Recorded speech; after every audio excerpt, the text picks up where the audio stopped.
Welcome to the Invest with Clarity podcast, where you will learn how success in investing, as in life, is the result of absolute clarity.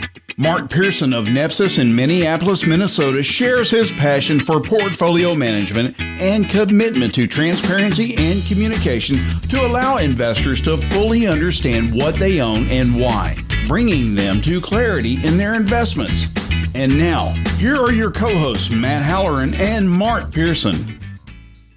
Hello and welcome to another Invest with Clarity podcast with Mark Pearson. Now we have a special guest today. We have Chuck from the research team on, but this is part two, everybody, of a 5-part miniseries that Nepsis is doing on why knowing what you own and why you own it is so important. Now, the first one, we talked a lot about emotions, and this one we're going to dive into some more really fun stuff. So Mark, why don't you take it away? Appreciate it, Matt. Always good to have you. And of course, we've done podcasts in the past with Chuck, our head of research team here at Nepsis, Chuck Etzweiler. We are in the midst of, as you mentioned, preparing a 5-part series. This is part 2 of the series. And really what we really want to do is what I would refer to as getting back to the basics of investing and the power of your emotions and the power of clarity. As we aptly say often, can you put a price on clarity? And it's interesting. I had an interview the other day, Matt, I think you'll find interesting, with a broker-dealer. And the broker-dealer was asking me why I don't have a composite of historical returns and why I don't use benchmarks. And I said, thank you for asking such a great question. I said, because returns are historical. They don't matter. And the one thing, and I went through that whole thing we've talked about in other podcasts, and he said, well, if I'm one of your clients, how do I know if I'm doing a good job or not? And I said to the broker dealer, I don't remember the last time one of your advisor's clients left Nepsis. So it's been at least 7 or 8 years. So that to me is probably a pretty good indication your clients are happy with what's happening. And I think a lot of it has to do with the power of clarity and knowing what you own and why you own it. So our research team, headed by Chuck, has done a lot of work over the years. As you know, Matt, Chuck has been by my side now for probably about 14, 15 years. And when I first started working with Chuck, I had to spend some time explaining clarity to him in the whole process and put away his technical indicators and everything else and know what it meant to be a business owner and invest in great businesses over time. So I'm glad to have Chuck here. Chuck's done a lot of work. I'll try to do my best, Matt, and you should try to do your best to help Chuck not go too deep in the weeds because he is the head of research. And research guys love to go deep in the weeds, so we'll try to maintain that. But Chuck, thanks for joining us today. Do you want to say hello and kick us off?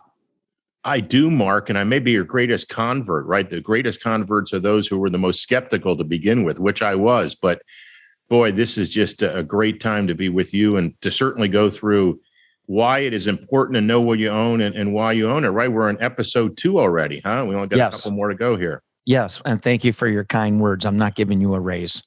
You got it. That's okay. But here's what I thought we do, Mark, if it's okay with you, is maybe we can do kind of a quick overview of episode 1 and tie the 2 together, and then we'll get into this. So you've talked about this for years, and certainly it bodes right into our thesis, the Dalbar study, right? This business consulting firm out of Boston, Massachusetts, does what they call the QAIB, the qualitative analysis of investor behavior. And what was interesting when they did the 2020 study, which of course included the COVID mini crash, if you will, and basically they came to the conclusion that the greatest impediment to one not reaching their own personal investment goals is using emotion in the decision-making process. So we talked a little bit about that. We talked about how you eradicate emotion, but we really didn't get into what that main emotion is. So we're going to tie in this broad concept of emotion, and we're going to define that emotion as fear. And then what we're going to try to do, Mark, is make the case that fear is the antithesis of clarity. And clarity is certainly all about knowledge and understanding, where fear is about what we're going to use this word ambiguity or something being opaque. So that's going to be the main thrust of episode 2 here. And we're going to talk about how one can eradicate fear from the process. Beautiful. I love it. By the way, just, Matt, as you know, we have spent and do spend a lot of time, money, resources, putting together content and communicating with our clients and prospective clients what Chuck is referring to right there, which is this idea of ultimate clarity. And so fear definitely is one of those biggest things. So Chuck, you're nailing it as usual. Yeah. Hey, thank you so much. And it's interesting, and Mark and I talk about this quite frequently. Matt, you've heard us say this, that our industry definitely goes along with the theme that emotion is something that one shouldn't have in an investment process, but they define emotion, greed, and fear. Certainly those that are out there that have greed, meaning say greed is something where you want to succeed on the backs of others, right? And I know there's folks that are out there, but the common day investor, doesn't, in our estimation, run from the emotion of greed. It's two components of fear. So maybe we can talk about this market first. So the first fear is, of course, the fear of loss. Now, you define this too, right? Because you've dealt with individual clients for years. The paper statement with a red number or a minus sign on it doesn't mean loss. There's only a loss, and you've taught me this too. When you do what? You got to sell something, but before there's an actual loss. So people conflate loss with running out of money, becoming destitute. Everything I've worked for my entire life is going to be lost. Right.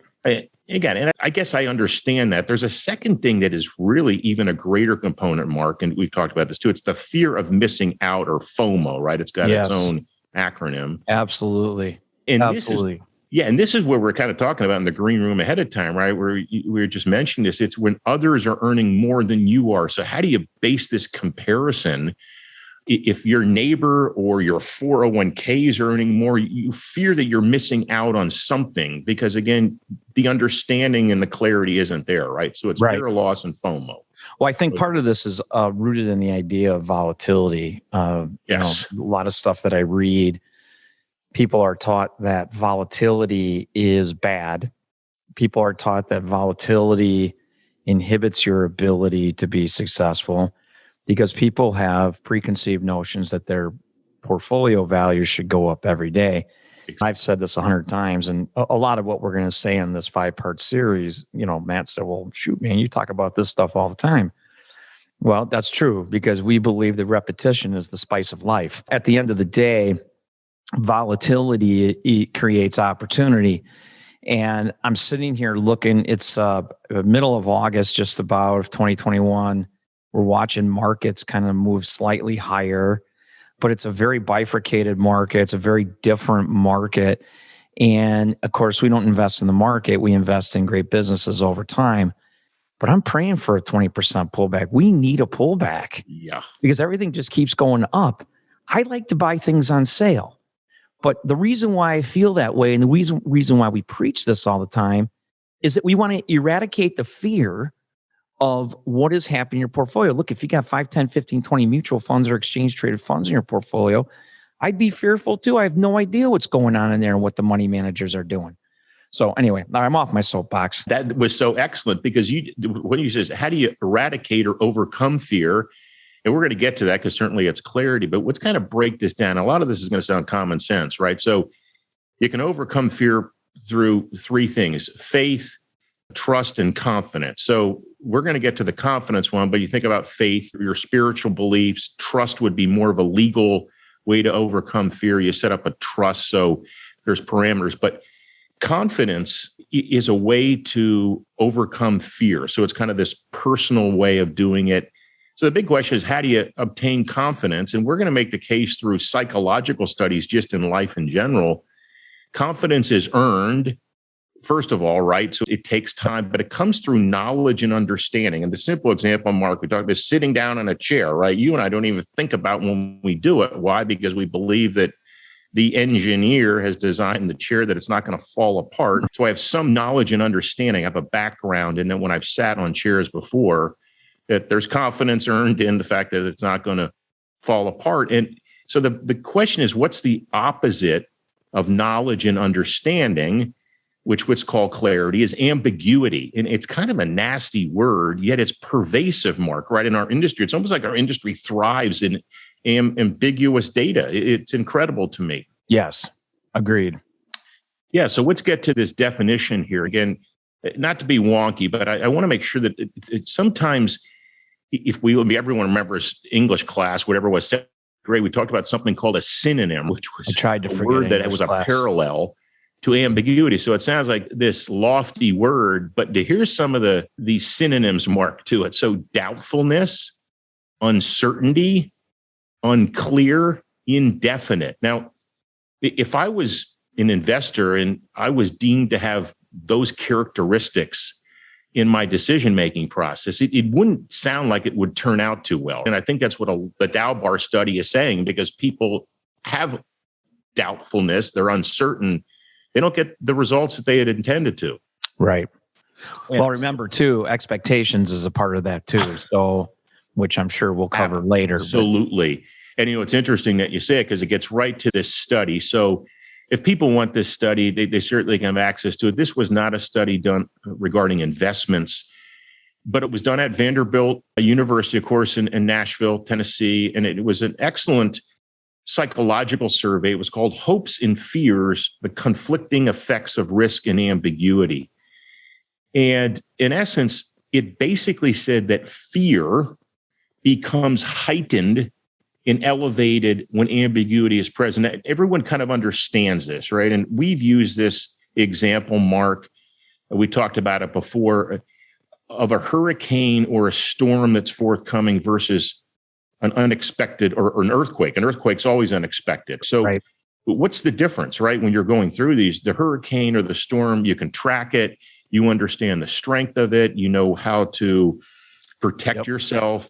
So you have a knowledge of something that's forthcoming, so you don't fear it as much. An earthquake comes out of nowhere. If anybody's ever been through an earthquake, you have no idea what to do at that point in time. So this in the investment world, Mark, just correct me if I'm wrong here, is the same thing. If you say you want to pray for a 20% pullback, so you're almost praying for the earthquake to happen because you know what you're going to do in the midst of it. Exactly. Well, I think COVID's a great example of that, exactly. Right? And I do think I had this conversation maybe with Matt on the last podcast or someone else, maybe it was someone in my research team. This idea of what COVID did for investing. Most pullbacks, most downturns take time. They can be, corrections can be 3 months, 6 months. They could be a year. They could be 2 years. If you take into account 9/11 to March of 2000 to really, it wasn't until 2003. It was almost 2.5 years before markets started moving higher. You look at the financial crisis, really started breaking down in late 2007 and didn't end until first quarter of 2009. But COVID was 2 months, maybe. So you had pullbacks like you had at 9/11 and the financial crisis, both taking well over 12 months, to one that was just as big over 2 months. And I think that the one lesson people learned from that is that they remember when the correction, the crash started, and they're already starting to see the benefits of strategic cost averaging. They're already seeing the benefits of the buy discipline and the sell discipline that Nepsis uses. And, in the financial crisis, it's longer term. It's like you're sick longer. Yeah. Whereas COVID, people were not only concerned about the COVID, they really weren't paying attention to their money because COVID was a health issue, not a financial issue or a black swan event. It was a health issue. So people started realizing, hey, you know what? My life is more important than my money. And they really didn't pay attention to how bad the pullback was. But all of a sudden, when they look back and see how everything went down, and then all of a sudden it went back up. And of course, the rest of 2020, 2021 has been fantastic. People realize, wow, maybe it is true. Volatility is powerful. Volatility is beneficial. And of course, those all do get back to getting rid of ambiguity. No doubt about it. It's so great. And remember when we looked at those, we went back and there were some parallel ones to COVID. It was the Cuban Missile Crisis, which was one, right, which on the brink of nuclear war, destruction that could simply have destroyed humankind. And then the other one was in the mid-'60s when there was the upheaval at the Democratic Convention. We certainly also had, at the same time, the Vietnam War, and those were non-financial, as you said, and yet they happened so swiftly and quickly that people didn't have a process in place to react. Many people sold into those, and certainly were very upset that they did after absolutely all said and done. Yes. So, and that was great that you brought that up, because this study, that was hopes and fears, the conflicting effects of risk ambiguity. They developed out of this, Mark, something called the ambiguity effect. So it's one of these behavioral biases that basically says that the lack of information, people will, in essence, emote fear, which of course sounds logical, but what they will do is they will default to something always where they believe a favorable outcome is known over the unknown. So hence the reason why they sell, they go to cash, they know it's sitting there cash and their cash is safe. You got it. It's so amazing, because it not only happens in life, it happens certainly in investing. I think it's heightened in investing, and that's where we've talked about this before. So for sure. Yeah, absolutely. So one of the things we've used, Mark, in this, which is kind of neat, is that famous quote that President Roosevelt, Franklin D. Roosevelt, FDR, as we've called him in history, and that passionate speech that he gave in front of Congress. I think it was the first time he was elected, and it was certainly State of the Union in 1932. We've all heard this. Were you born in 32? Add 30 years to that. I read this in the history books, and actually I've seen I think a taped version of it. I'm not that old. All right. You guys can't be beating each other up like that on the podcast. That's not good, Mark. That was a low blow. Chuck. Thanks for stepping in, Matt. Yeah. Hey, I had to step in. It was a compliment because he's so dang smart. Yeah, there you go. Well, thank you. See, Mark's always great to bring it back to that. Thank you. My pleasure. My pleasure.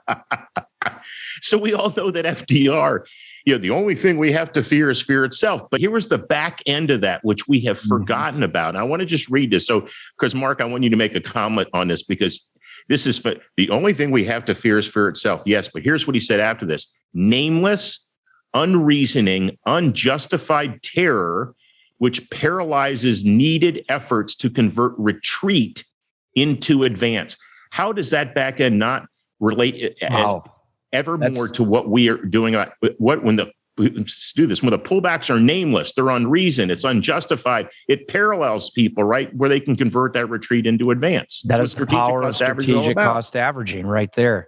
But see, most investors don't have the ability to strategic cost average. And again, the ability to strategically continually invest in a great business over time.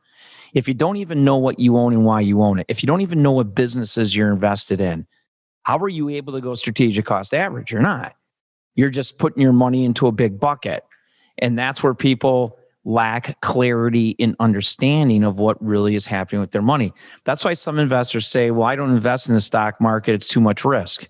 And I always tell people, you realize you don't invest in the stock market, you invest in businesses. The stock market is nothing more than the greatest tool ever created to bring buyers and sellers of businesses together. And clearly through history, that has been the case. And so that speech unequivocally has parallels to the idea of the power of clarity, knowing what you own, why you own it, and your ability to continually invest in those great businesses over time. So without question, good move. Yeah, absolutely. And I love how you rallied back to that piece on business ownership, because we have three tenets, right, that just broadly speaking, business owners in general have. So I'll just say successful business owners have. Right. And I'm going to mention these, and I want you to speak to it, because you're certainly the individual that developed these. It's almost like, I know you're huge in the music. It's like when the person who sang the song is saying to the writer, hey, this is what you meant. You were writing the lyrics. Right. Only the writer knows that. But anyway, So here's the firm. So the first thing is, any successful business owner, right, has this deep conviction and knowledge of why they are in business at first, right? Why did they develop this business? They have that firm grasp and understanding. I know that sounds so conventional in its knowledge, but is that not correct? That deep conviction of why they're doing what they're doing? Well, it goes back to your term about confidence, right? You start your own business, you run your own business, where the successes and the failures of your business are. I shouldn't call them failures, I should say successes and opportunities. And so business owners, whether they realize it or not, they're continually invested in their business. And when the economy goes down by 30% or 40%, you have a COVID, you have a financial crisis, whatever the case may be, you're going to try to keep your business afloat as much as possible. You're going to adjust. You're going to do some buy discipline. You're going to do some sell discipline. You're going to rezone, or what's the word I'm looking for? You're going to move your business pieces around to position you, because you're always thinking in your head as a business owner, well, this is just a downturn in the economy. The economy will rebound. It always has. So what I need to do during this downturn with my business is what? I need to prepare my business for when the economy expands again. Yes. I need to invest in my business. That's exactly what we do during corrections. That's exactly what we do when we have companies that are down 20, 30, 40, 50%. If the long-term fundamentals haven't changed, I'm going to go continually invest in that business because I know the economy is going to turn and it's going to come back. That's why I always say that when you continually invest in something, you're doing it because the long-term fundamentals haven't changed. Exactly. And it gets to this piece, Mark, where research has shown, and we've spoke about this before, when you have that foundational knowledge of what you can and cannot control, it greatly reduces fear, like when the unexpected occurs. So what you just said, people ask us all the time, when's the pullback going to happen? Our answer is, I have no idea. I can't predict the future, but I do know this. When the pullback happens, I know what I will be doing, right? And that's what you were just saying. The business owner doesn't know when calamity is going to come, but they know what they're going to do when it does come. Yeah. It's like Pavlov's, is it the Pavlov theory? He rings the bell and the dog goes and gets his food, right? Yes. The end of the year, the bell rings and everyone comes for their food, i.e. the predictions for the coming year. What do you think the stock market's going to do? It is futile to project what you think, quote unquote, markets or economies are going to do, because there's too many variables that can alter the prediction. And that's why we do our predictions every year, which of course I think I love it. Pretty good. But the reality is you can't predict the future. But what you can predict is the processes you use and how they react to things that are happening, so that you can have what we often refer to as process before progress. Amen. And I love that. And it takes us to the second component here of the three of the business owners. So we talk about this, the conviction of why they're in business, what they do when peril strikes. How about this one as kind of a characteristic? We'll call it stick-to-itiveness, right? We talk about athletes that have that, right? When the competition intensifies or their operation appears to, they don't give in or quit. Our business has a word for it. They call it capitulation. But tell me a little bit about that. We have this happen all the time. I can't go through another 2008, or I can't go through this. It's people give up again because of this lack of knowledge of truly why they're in business and what they're doing. Right. Well, I think the key there is discipline. When people say, I can't go through that again, my response is, why can't you? Because look at your portfolio now. Look how you're positioned now for the future. Why can't you go through it again? Especially if you see the activity going on. Matt and I did a podcast back during COVID, and I had told Matt that one of our clients called his advisor and said, tell Mark to quit making me so much money. Because they were looking at their portfolio. They were looking at the companies they own. They saw what they bought the companies at. They saw how the companies were rebounding and how they were having a direct impact on their portfolio, despite all the negativity going on. Let's face it, especially in this news cycle we're in, everyone focuses on the negative stuff. No one focuses on the opportunity. Investing is 100% about opportunity. But to have that ability to discern between opportunity and fear, you have to have a process.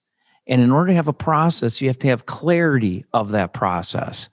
And once you do that, then you understand how the clarity allows you to execute on that process and therefore get progress at the same time. Discipline.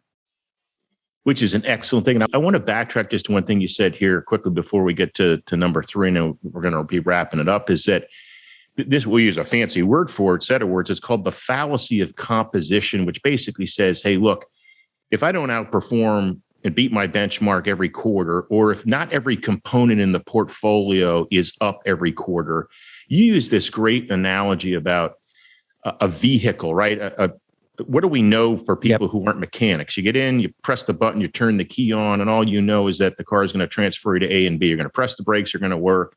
The battery is going to ignite the powertrain, et cetera. Yep. Just relate that to the composition of a portfolio when you're disciplined, how you know how those components work together. I always like the way you describe that. Sure.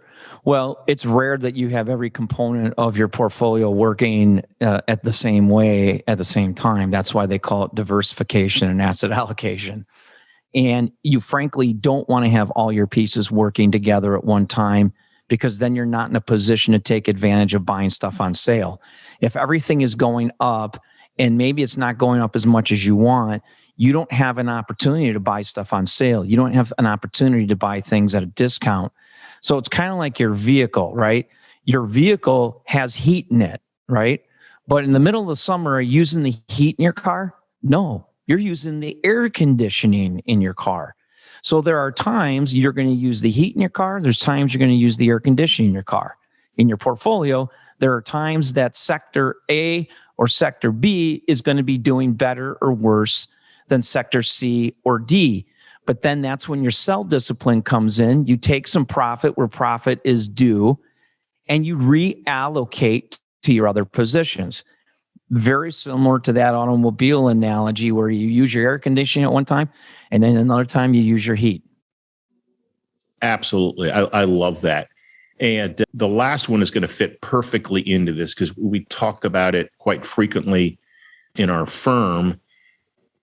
But the investment process, the decision-making that goes on behind the scenes, and how business owners have an understanding, which is called of their vision statement, their overall mission, and how that acts as a rudder, again, when they're in the decision-making process on how to pivot. And maybe you could talk a little bit about how that links into the Clarity Roadmap and people's personal life goals and better wealth, better life, which is so huge because it is about investing what we do, but there's a broader concept of clarity that this actually leads to, which brings people peace of mind, I think. I mean, don't you? I mean, that's what we're about at the end of the day. It's not performance, it's that piece, correct? Right. Well, we trademarked the phrase, the road to Nepsis, right? The road to ultimate clarity. We're all on a journey to ultimate clarity. And we're all, our life is a roadmap. And as you're traveling down the road, you go down different roads, different things happen, but you have an end goal in mind. But you have to have a map to do that. You have to have a roadmap to do that. And to execute on that map, you also have to have a certain level of clarity to help you take advantage of shortcuts. Let's say, now these navigation systems, they'll tell you if there's road construction on your phone. So it gives you an alternative route to take your vehicle on your journey. Well, portfolio management and the Clarity Roadmap is just like that. It gives you the ability to continually assess in real time what is happening and take advantage of opportunities to make things go better for you. Absolutely. It's so very well said. I think it gets back to the conclusion remarks here that I think is just huge. So again, we're talking about how emotion is just so detrimental to the investment decision-making process. Fear is really at the heart of that, right? It's the fear not only of missing out, but the fear of loss. And I just go back to that FDR speech. And you think about at the time when he had spoken to the country, I believe that the market at that point was down nearly 90%. I think it bottomed in February of 1932. So you just think about that. It started in 29, how long it lasted. Yeah. So here he's speaking to the country, right? The worst economic fallout. Right. And he basically says, the only thing that we have to fear, it's fear itself. But then goes on to that unreasoned, unjustified. So here the market's down 90%.